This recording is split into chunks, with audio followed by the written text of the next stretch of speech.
Bonjour à tous, bienvenue dans cette nouvelle vidéo. Donc Bitcoin est en train de faire un pullback de sa dernière jambe baissière. On va essayer d'analyser dans cette vidéo les scénarios probables pour les prochains jours et les prochaines semaines sur Bitcoin. Donc ce sera un market review, donc j'analyserai également Ethereum et Solana.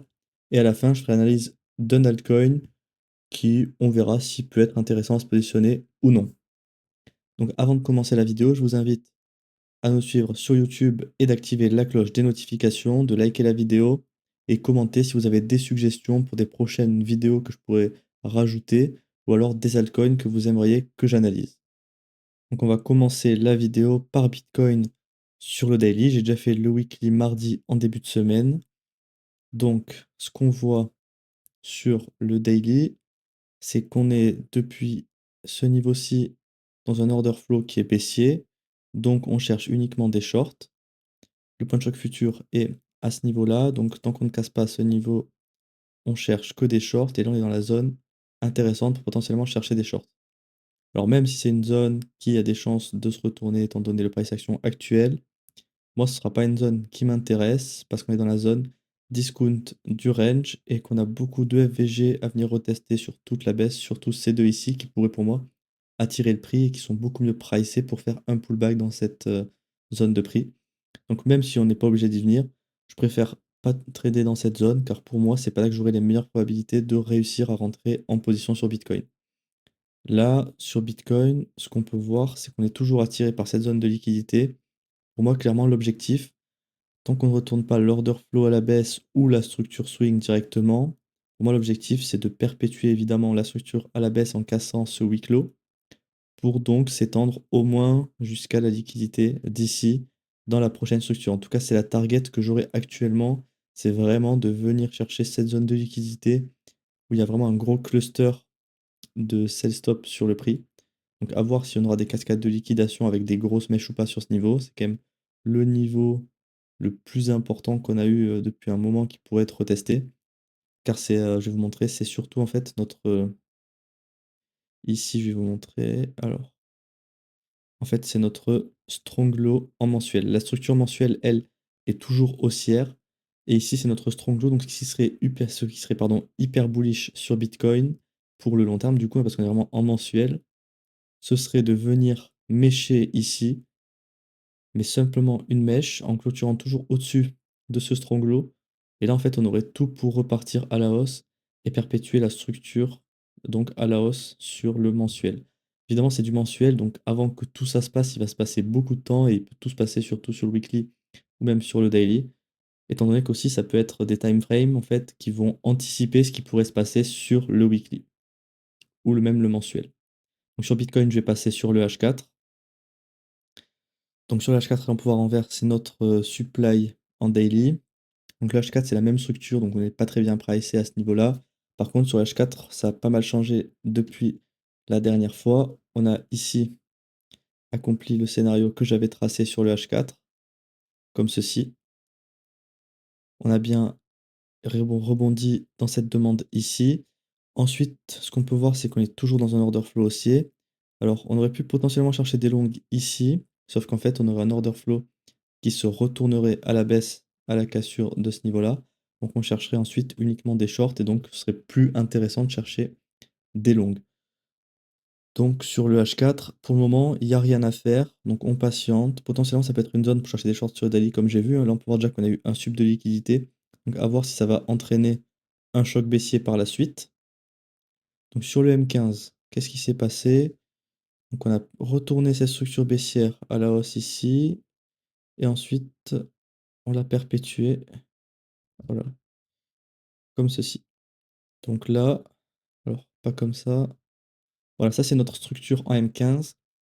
Donc là, ce qu'on voit qui est intéressant, c'est que comme je dis dans toutes mes vidéos, après un swing run, on s'attend à un pullback.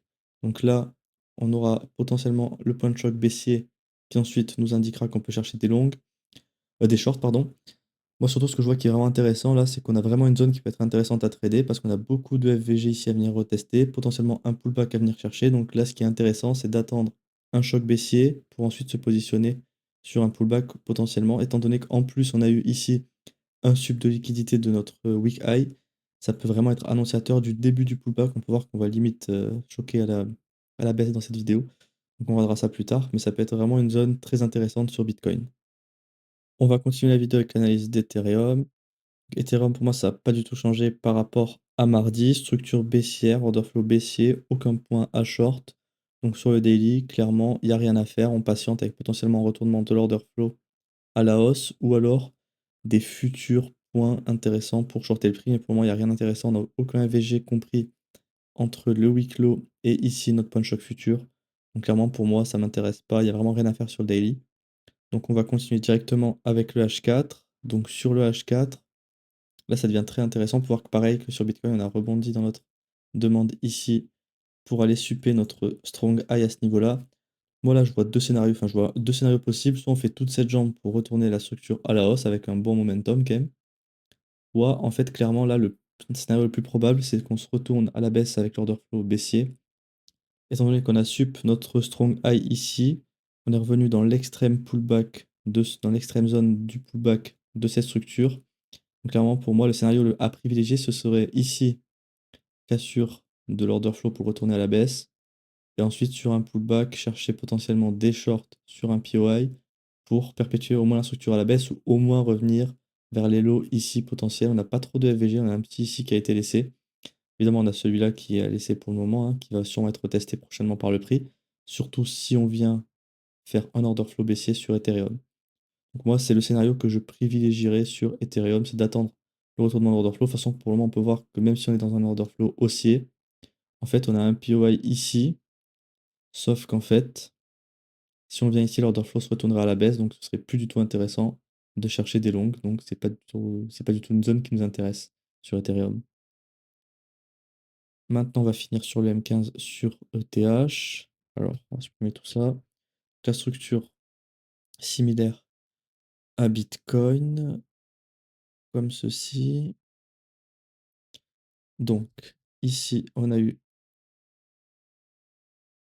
un BOS.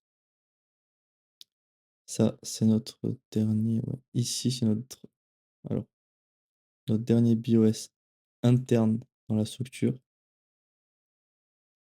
Donc là, sur ETH, on peut voir qu'on a un order flow baissier. Donc prochainement, dans 7 minutes, on aura, si le FVG se confirme ici, on aura un POI à short ici qui peut être très intéressant. On est potentiellement pardon, dans le swing pullback de cette structure pour revenir retester CFVG et je pense au minimum le lot d'ici. Donc ça peut être intéressant si par exemple on rebondit avant de prendre ce lot, de se positionner ici pour au minimum aller chercher ce lot ici pour retravailler ce FVG. On a aussi celui-là qui est très bien pricé sur le liquide du range qui peut être une zone très pertinente pour prendre des profits. Ce serait vraiment la zone ultime à retester dans ce pullback pour ensuite faire une continuation haussière, étant donné qu'on est toujours dans une structure haussière.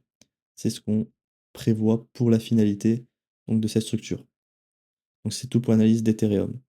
On va continuer donc avec l'analyse de Solana. Donc on commence sur le daily. Pareil que Bitcoin Ethereum, le weekly, je l'ai fait en début de semaine si vous voulez aller voir dans la vidéo de mardi, je crois. Donc là, si on zoome, on voit qu'on est toujours dans un order flow baissier. On cherche toujours des shorts. On n'a eu aucune zone à short. Moi, ce qui m'intéresse sur Solana, c'est en fait c'est les mêmes setups que Bitcoin Ether. Pour moi, j'attends un retournement de choc à la hausse et potentiellement un pullback dans CFVG pour chercher des shorts. Si on a évidemment un order flow qui se retourne à la baisse quand on vient dans ces zones. Et là, pour moi, un pullback qui là revient sur les Q. Donc certes, c'est intéressant, mais j'attends au minimum des retravails de CFVG ici. Donc je vois rien d'autre à dire sur le prix. On n'a pas grand-chose à faire sur le daily. Il faut vraiment patienter. C'est pas une timeframe très intéressante. On peut voir sur la plupart des cryptos. Donc sur le H4, alors donc on est parvenu dans ce POI ici, on en a un nouveau à ce niveau-là, order flow qui est toujours haussier, donc on cherche des longues. On peut voir qu'on s'est arrêté juste avant ici la prise de notre strong high, donc ça peut être une zone intéressante pour rebondir, même si on a de faibles probabilités de faire ça, sauf si c'est pour retourner la structure à la hausse, pour retravailler ce FVG. Mais si on suit les éléments de market structure, le plus probable c'est qu'on ait fini le pullback qui est venu dans l'extrême zone de ce range ici, pour ensuite retourner l'order flow à la baisse et ensuite perpétuer la structure, donc à la baisse.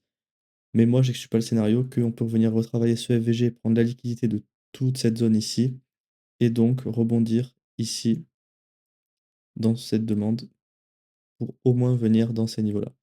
Moi, c'est un scénario que je n'exclus pas, qui est certes pas avec les plus grosses probabilités qu'on a vues dans tous les scénarios exploitables depuis quelques semaines, mais il est à noter, on verra s'il se réalise donc la semaine prochaine ou dans les prochains jours.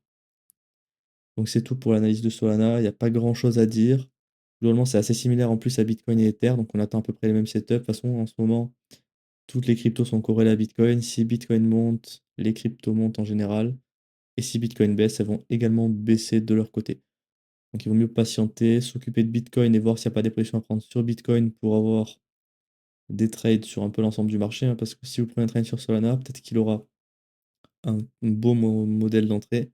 Par contre, si Bitcoin se met à dump parce que Bitcoin est baissier, en fait sur Solana, votre trade il aura beau être très bien, avec une belle entrée et très bien risqué, avec une bonne gestion du risque, bah en fait vous allez juste faire rect et être stop loss. C'est pour ça que je trouve que c'est mieux d'être vraiment focus sur Bitcoin que sur d'autres cryptos comme Solana. Donc pour finir la vidéo, je vais faire l'analyse de Hyperliquid qui avait été un altcoin plutôt fort cet été avec, on va voir, combien de pourcents. On avait fait presque un x7, donc c'était vraiment un altcoin très fort à cette époque. Donc on va voir si potentiellement les zones de prix sont intéressantes. Donc là, clairement, ce que je vois sur le weekly, c'est qu'on est toujours dans la structure haussière. On a eu l'order flow baissier ici qui a entamé notre swing pullback. Là, on revient sur des zones intéressantes, certes, dans un EQ du range. Là, on a quand même eu une prise de 1, 2, 3, 4, 5. Ouais, cette bougie de la semaine dernière a pris le plus bas de 1, 2, 3, 4, 5, 6, 7, de 8 mèches en weekly. Donc là, clairement, c'est une grosse prise de liquidité. On n'a pas clôturé en dessous de la dernière mèche. Donc ça peut être vraiment une zone intéressante de chercher un rebond et potentiellement repartir à la hausse. Mais moi, ce que je vois surtout, c'est que notre order flow est baissier. Donc pour moi, tant que l'order flow est baissier, je ne cherche pas de long sur cet asset. Et peu importe l'asset, tant que l'order flow est baissier, ça sert à rien de chercher des longues. Le point de choc futur est à ce niveau-là, donc ça peut être une zone intéressante. On revient à casser l'order flow à la hausse avec un choc haussier. Et ensuite, sur un pullback de POI, on revient pour ensuite étendre cette jambe haussière et continuer, perpétuer la structure à la hausse. Donc c'est tout ce que je vois à dire sur le weekly pour Hyperliquid. Donc on va continuer ici sur le daily. Donc sur le daily, ce que je vois, c'est qu'on a eu un choc baissier ici. On a un POI à ce niveau-là qui peut être intéressant à shorter. La structure s'est perpétuée à la baisse également. On a eu un BOS ici sur le daily. Non, hop, c'est pas ça. Comme ceci.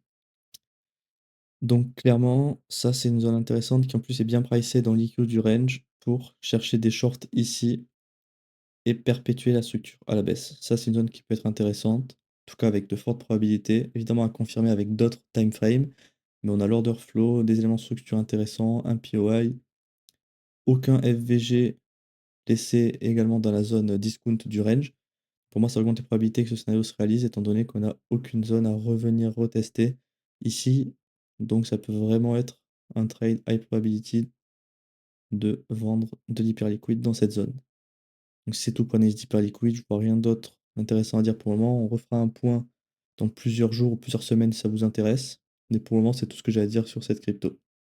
Je vous remercie d'avoir regardé cette vidéo. Surtout, n'oubliez pas de vous abonner à la chaîne pour me soutenir et d'activer la cloche des notifications. Vous pouvez également liker la vidéo et commenter si vous avez des suggestions que je pourrais rajouter dans ces vidéos, ou même des altcoins ou d'autres assets que vous aimeriez que j'analyse. Je peux aussi analyser les indices américains, l'or ou n'importe quel asset. Donc n'hésitez pas à commenter si vous avez des suggestions pour les prochaines vidéos.